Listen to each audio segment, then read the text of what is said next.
I stand on my parents' porch, arms straining with carefully wrapped packages, the December air nipping at my cheeks. 2 hours of holiday traffic worth it for this moment. Seeing their faces when they open the art book Dad mentioned last spring. The cashmere scarf Mom admired when we window shopped in October. My heart quickens as the porch light flickers on. The door swings open. Mom appears, her figure blocking the entrance rather than welcoming me in. Something in her expression makes my smile falter. Cassidy. Her voice holds none of the warmth I expected.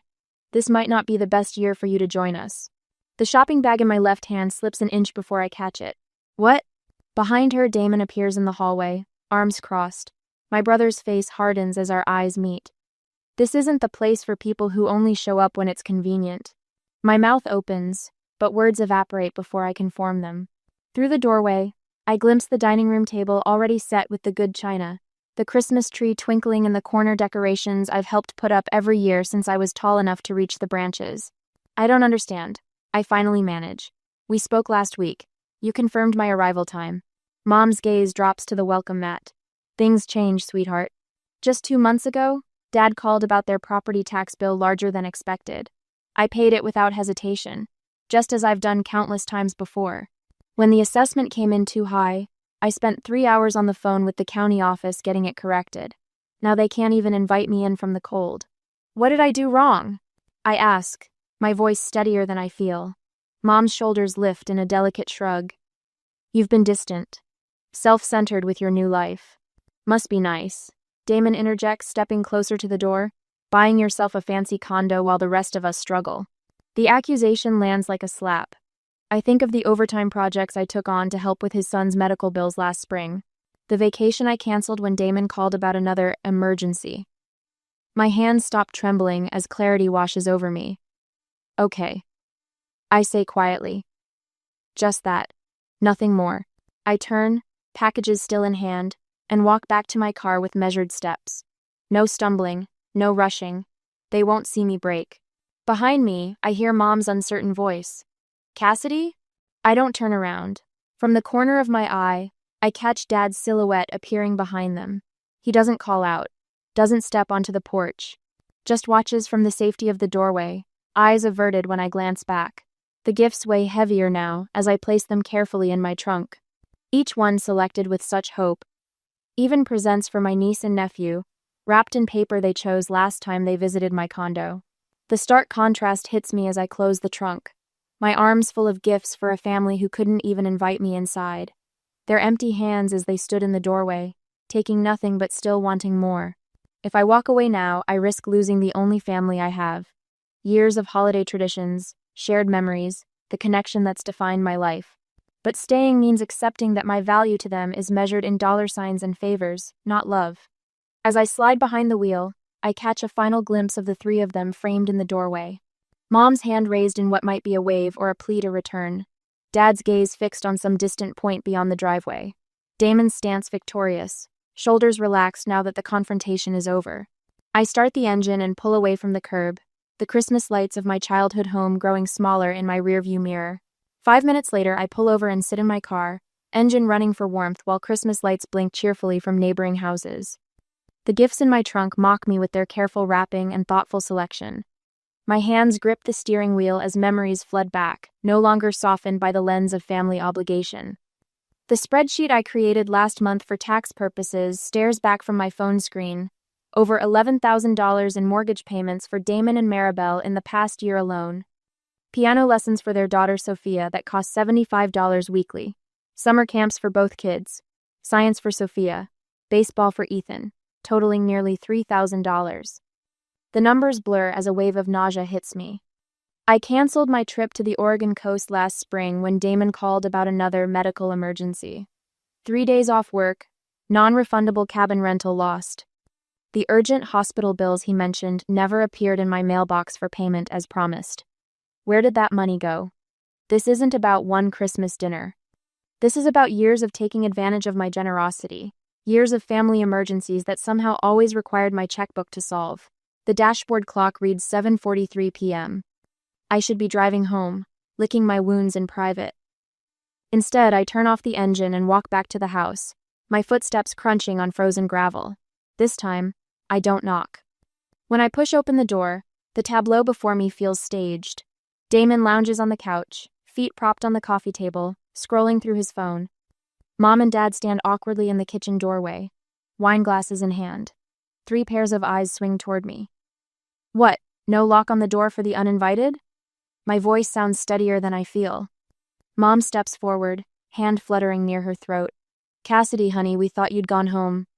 Why would you think that? Because you told me to leave? I look directly at Damon, who hasn't bothered to stand. Don't be dramatic, he says, barely glancing up from his screen. Nobody told you to leave. The kitchen smells of roast turkey and cranberry sauce. My stomach clenches at the thought of them sitting down to dinner without me, using the china I helped unwrap each Christmas since childhood. Someone with your fancy job doesn't need family like we do, Mom says, setting her wine down. You've got your new condo and your big city friends. You've been slacking off this year, Damon adds, finally looking up. We all noticed. Next to him, Maribel shifts uncomfortably on the sofa, eyes fixed on her lap. Unlike the others, she can't quite meet my gaze. Families help each other, Dad mumbles from his position by the kitchen door. Always been that way. The subtext hangs heavy in the air. Families help each other financially, and I haven't been helpful enough lately. So, because I bought myself a place to live after helping all of you for years, I'm not family anymore? I step further into the living room. Nobody's saying that, Mom interjects quickly. You literally said that on the porch 30 minutes ago. Damon sets his phone down with deliberate care. Look, we're just concerned about Mom and Dad. With property taxes going up and their fixed income, they might have to sell the house if things continue this way. The house they've lived in for 40 years. The threat lands exactly as intended. That's not what I meant, Mom protests, but her objection lacks conviction. They're not getting any younger. Damon's voice drops to something resembling concern. Would be a shame if they had to face their golden years alone. The pieces click into place with sickening clarity. This isn't about Christmas dinner or my absence from family gatherings. This is about money. It always has been. The invitation wasn't withdrawn because I'm distant. It was leveraged to ensure I keep funding their lives. I look around at the family photos lining the walls. In each one, I'm smiling, eager to please. The dutiful daughter, the responsible sister, the human ATM. Mom steps closer, her hand reaching for mine. We just miss how things used to be, when you were more involved. Involved with my wallet, you mean? The words come out sharper than I intended, but I don't take them back. That's unfair. Dad says, finally finding his voice. Is it? Damon, when was the last time you called me without asking for something? His silence is answer enough. Mom, when was the last time you invited me over when it wasn't to help with bills or housework? She blinks rapidly, looks away. I see. My voice doesn't shake anymore. So I'm family when you need something, but not family enough for Christmas dinner. You're twisting everything, Damon says, standing now. After everything we've done for you. What exactly have you done for me? The question hangs in the air. No one answers. I take a deep breath, straightening my shoulders. If I'm not family enough to be welcomed, I'm not family enough to pay your bills. The silence that follows is deafening. Mom's face crumples. Dad looks at the floor. Damon's eyes narrow dangerously. As I turn to leave, I wonder if I'm being too harsh by cutting financial ties completely. Would maintaining some support while establishing boundaries be wiser, or is a clean break the only way to break this cycle of exploitation? What would you do when the people who should love you unconditionally only value what you can give them? I close the door behind me without waiting for an answer. They've already given me theirs. I wake to sunlight streaming through unfamiliar curtains my own. Christmas morning in my condo feels wrong. The silence pressing against my ears like cotton. The perfectly decorated tree looms in the corner. A collection of wrapped presents beneath it with nowhere to go. My phone buzzes. Another text from Aunt Carol. Cassidy, why are you punishing your parents this way? Family should be together at Christmas. I stare at the message, my throat tightening. This makes 12 concerned relatives in 2 days. The family text chain Damon created deliberately excluding me has been busy. According to my cousin Jennifer, I've abandoned the family during the holidays because success has changed me.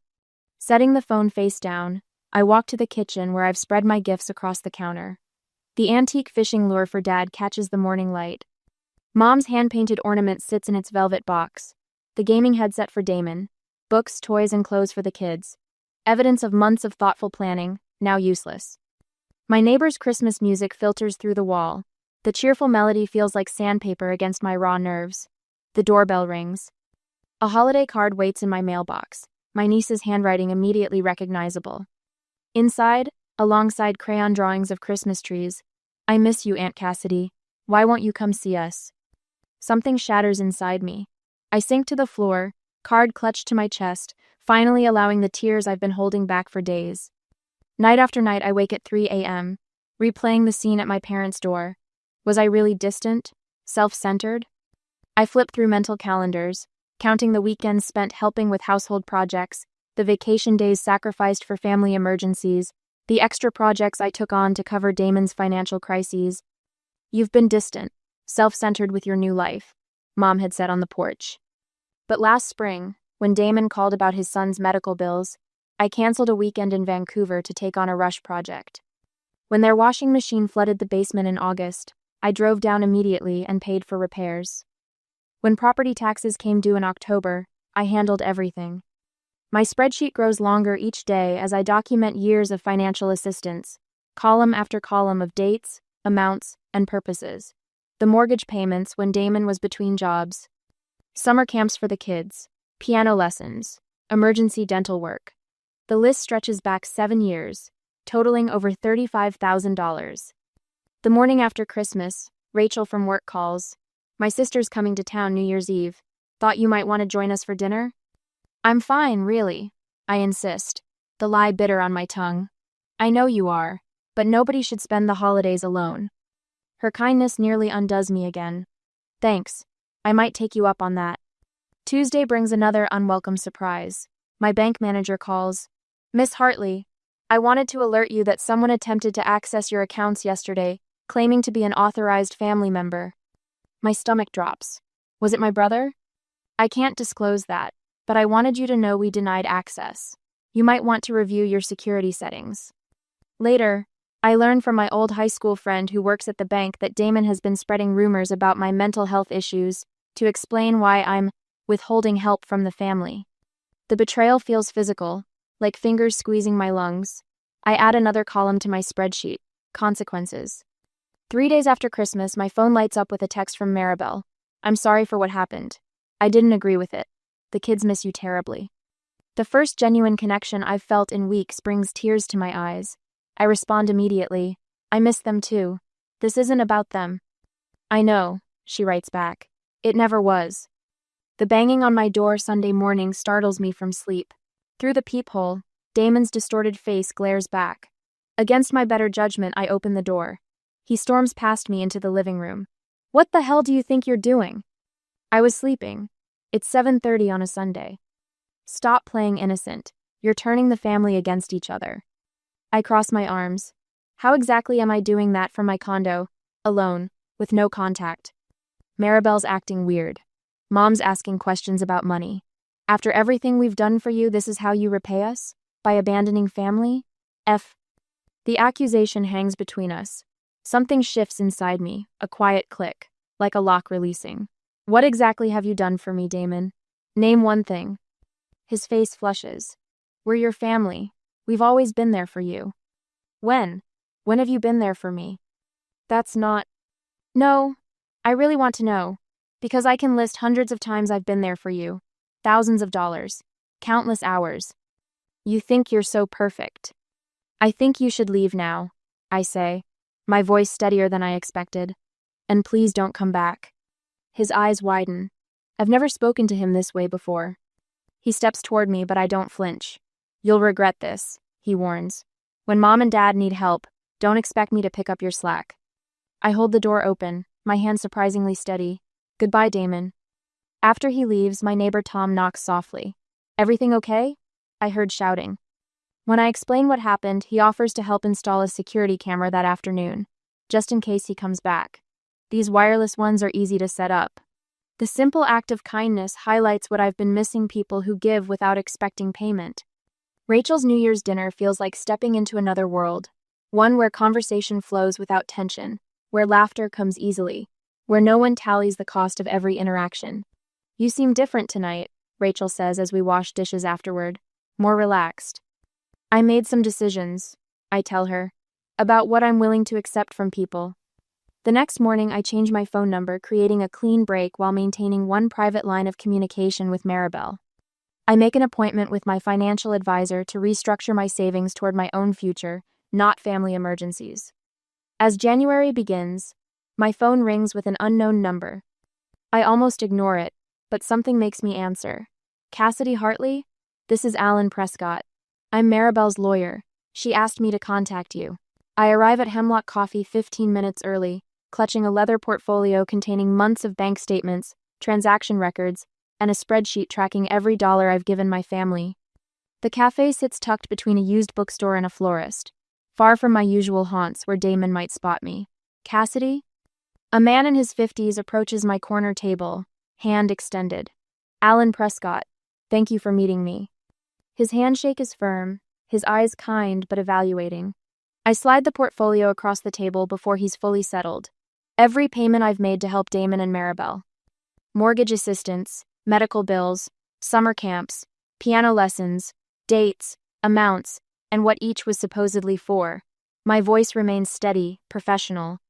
$11,437 in the past 14 months alone. Alan opens the portfolio, scanning the meticulous records I've kept since Christmas. Very thorough. I'm a visual designer. Details matter. I wrap my hands around my coffee mug, seeking warmth. What did Maribel discover? Alan removes his glasses, pinching the bridge of his nose. Damon has maintained a separate checking account for years. Maribel found statements while searching for tax documents. He places a folder beside mine. With your permission, she wanted me to share these with you. Inside are bank statements for an account I've never seen.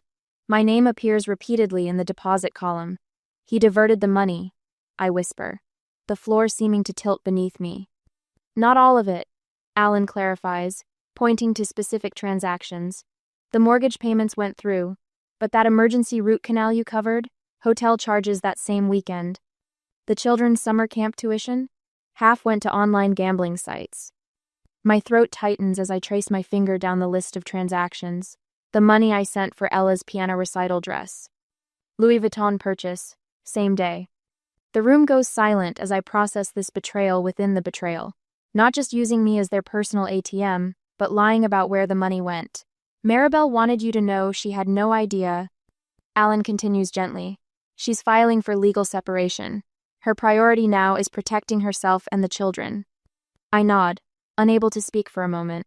Is she safe? She is, and she's grateful for your past support, even if it didn't always reach its intended purpose. 3 days later, my phone rings during a client call. The bank's fraud department. Miss Hartley, someone attempted to access your accounts, claiming to be an authorized family member.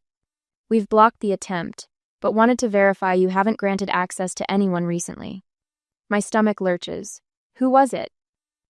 Damon Hartley. He insisted you'd authorized him years ago. After completing the fraud report, I sit at my kitchen counter, hands trembling with rage rather than fear. Damon didn't just reject me from our family Christmas. He's actively trying to steal from me now. The next morning, I walk into First State Bank, shoulders back, spine straight. I'd like to file a formal complaint regarding attempted account fraud. I tell the manager, sliding the paperwork across her desk, and I need to verify all my accounts have enhanced security protocols. Her eyes widen slightly as she reviews the details. Of course, Miss Hartley, we take these matters very seriously. She hesitates. Your brother has several accounts with us as well. I'm aware, I say simply. By the time I leave, a formal investigation has begun. The fraud report will create a permanent record of Damon's actions, consequences he never expected to face. When Alan asked if I wanted to pursue legal action against Damon for misusing funds I'd provided, I hesitated. Would seeking justice through the courts bring closure? Or would supporting Maribel and the children in their fresh start be the better path forward? 2 weeks later, Alan calls. I've documented everything without charging fees. This pattern of financial abuse is clear enough that you have options if you want to pursue them. Thank you, I say, genuinely moved by his support. Has Maribel shared anything else? She's provided copies of transfers showing exactly where your money went. His voice softens. She feels terrible about what happened at Christmas. That evening, Rachel calls. The cabin's yours whenever you need it, she offers after I explain the situation. Totally private. No way for Damon to know you're meeting Maribel there. I'm struck by the generosity of these connections. People helping without expecting anything in return. The opposite of my family's transactional love. When Maribel and I finally meet at Rachel's cabin, we talk for hours. We form an unexpected alliance. Our shared goal's simple but powerful. Protecting her children from the pattern of manipulation that's defined our family for years. The next afternoon, my phone rings with my parents' number for the first time since Christmas. My mother's voice sounds smaller, less certain. Cassidy, honey, we miss you. Do you? I ask, keeping my tone neutral. Family should stick together through difficult times, she continues, the familiar guilt trip falling flat. Like Christmas? I ask. A pause. Damon explained you refused to help with some essential bills. We were hurt. That's interesting, I say, my voice steady, because I know about Damon's separate accounts now, the ones where my help actually went. The silence on the other end stretches long enough that I check if the call has dropped. Finally, my father speaks. What separate accounts? A week later, the doorbell rings at exactly 6, startling me from my laptop where I've been reviewing spreadsheets all day. Through the peephole, I see 3 familiar figures, Mom, Dad, and Damon, standing in the hallway outside my condo. Mom cradles a casserole dish while Dad awkwardly juggles a small gift bag. Damon's empty hands are shoved deep in his pockets. I consider not answering, but curiosity wins. What desperate play is this? Surprise. Mom says when I open the door, her smile stretched too wide. We brought dinner. Dad steps forward, rehearsed sincerity painting his features. Family should stick together through thick and thin. That's what your grandfather always said. I step aside to let them in, noting how they immediately claim my space. Mom heading straight to the kitchen, Dad settling into my reading chair, Damon prowling the perimeter of my living room. Eyes assessing everything. We miss you, sweetheart. Mom calls from the kitchen where she's already opening cabinets. The family hasn't been the same without you. We depend on each other, Dad adds, nodding solemnly. Always have. I stand with my arms crossed, watching this performance unfold. What's this really about? Damon stops his circling and faces me. I lost my job last week. There it is. The company's downsizing, he continues, voice dropping to what he probably thinks sounds humble. I need help getting through this rough patch. Again, he attempts a self-deprecating laugh that falls flat in the stillness of my living room. Mom jumps in. It's temporary, just until he gets back on his feet. And Maribel isn't helping matters, Dad adds. Damon's face darkens. She's been acting crazy, saying things that aren't true, making up stories about money and where it goes. He takes a step toward me. You know how she gets, always dramatizing everything. She's unstable, Mom whispers, as though Maribel might somehow hear her from states away, not thinking clearly. I walk to my desk without responding and pull out a leather portfolio. For a moment, they all freeze, hopeful expressions flickering across their faces as they anticipate a checkbook. I've been expecting this visit, I say, opening the portfolio on my coffee table. So I prepared something for you. I spread out a series of printed sheets, my meticulous documentation of every dollar provided over the years. Names, dates, amounts, and purposes, all color-coded and organized chronologically. $35,472, I say, tapping the bottom figure. That's how much I've given this family in the past 3 years alone. Their faces remain blank, uncomprehending. And this? I continue, pulling out bank statements Maribel shared, shows hotel charges in Portland on days you claim to be at business conferences in Seattle. I place them beside my spreadsheet. Interesting timing, especially since those charges align perfectly with money transfers I made for your mortgage. Dad stares at his shoes. Mom clutches the edge of her cardigan. Damon's face flushes deep crimson. Where's Maribel? Cut her rash, he demands, voice rising. What have you been telling her? I've told her nothing but truth, I answer calmly. I've helped her secure an apartment in another state. She and the kids left yesterday. Mom gasps. Dad's head snaps up. You had no right, Damon hisses. I had every right to help them start over. And I've established education funds for the children that you cannot access. My financial support will go directly to them now, not through you. I walk to my bookshelf where family photos once dominated the display. Now they showcase travel souvenirs, art from my students, and snapshots with friends who value me beyond my wallet. The transformation isn't lost on my parents, who exchange uneasy glances. From my desk drawer, I withdraw an envelope and hand it to my father. This is a letter stating I'll continue covering your property taxes directly, but will provide no further financial support to Damon. Damon lunges for the letter, but Dad pulls it away, scanning the contents with widening eyes. You can't do this. Damon sputters, rage giving way to panic. I'll pay back everything, I swear. Just help one more time. How can you do this to your brother? Mom cries. To your family? I feel something shift inside me. Not anger breaking free, but rather clarity solidifying into certainty. The real question is, how could you do this to me? For years, I've been your ATM, not your daughter. Their silence confirms everything. I walk to my front door and hold it open. I think our Christmas tradition of me not being welcome works both ways now. Mom starts toward me, but Dad catches her elbow, shaking his head slightly. Damon remains rooted in place, his face cycling through rage, disbelief, and finally, desperation. As they shuffle toward the door, I reach behind my entry table and withdraw a small wrapped package, the last gift I bought before Christmas. I hand it to Damon. For you.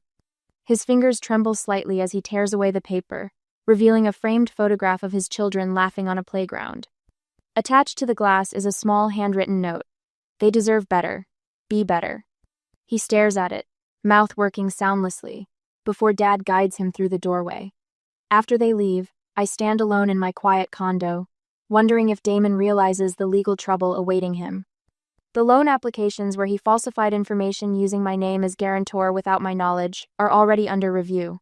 My phone buzzes with a text.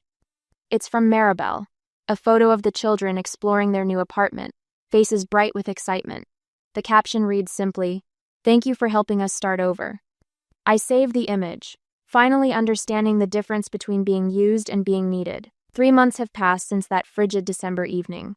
My condo no longer feels like just a place I sleep between helping everyone else. I've transformed the second bedroom into a proper home office, with dual monitors and an ergonomic chair that supports my back during long design sessions. My business cards, newly printed, read, Cassidy Hartley Design Studio instead of just my name. The wall calendar above my desk is color-coded with boundaries I never dared establish. Before, green blocks for client work, blue for personal time, yellow for my volunteer work teaching graphic design at the youth center downtown. Tuesdays and Thursdays, I help teenagers discover how art can become a career. Their thank you notes form a collage on my bulletin board, each one reminding me that generosity works best with clear parameters. You have a real talent for this, said Jamal last week, a 16-year-old whose logo design showed remarkable promise. Nobody ever showed me I could make money doing what I love. I think of those words when my mother calls on a Wednesday evening as I'm preparing dinner. Cassidy, thank God you answered, she says, her voice wavering. The upstairs bathroom pipe burst. Water everywhere. Your father tried fixing it himself, but now it's worse. The familiar dance begins her need, my response. But something's different now. That sounds stressful, I say, keeping my tone even. I know a reliable plumber in your area.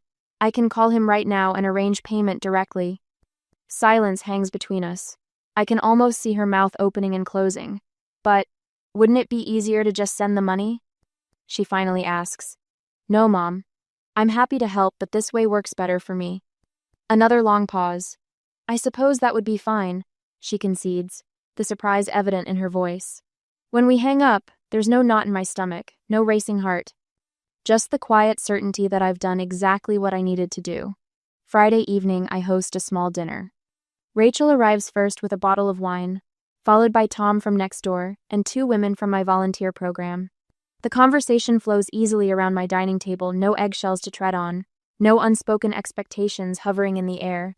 Rachel raises her glass midway through the meal. To found family, she says, the people who choose to be in your life and support you without conditions. We clink glasses, and she leans closer. You know what I've noticed? You shine brighter now that you've stopped dimming your light for others. I feel the truth of her words settle into my bones. Later that week, I confirm my summer plans to visit Maribel and the children in their new home 3 states away. The education trust I established for my niece and nephew is finally complete, a structure that ensures the money goes directly to their schooling, regardless of Damon's financial situation. Our monthly video calls have become something I look forward to.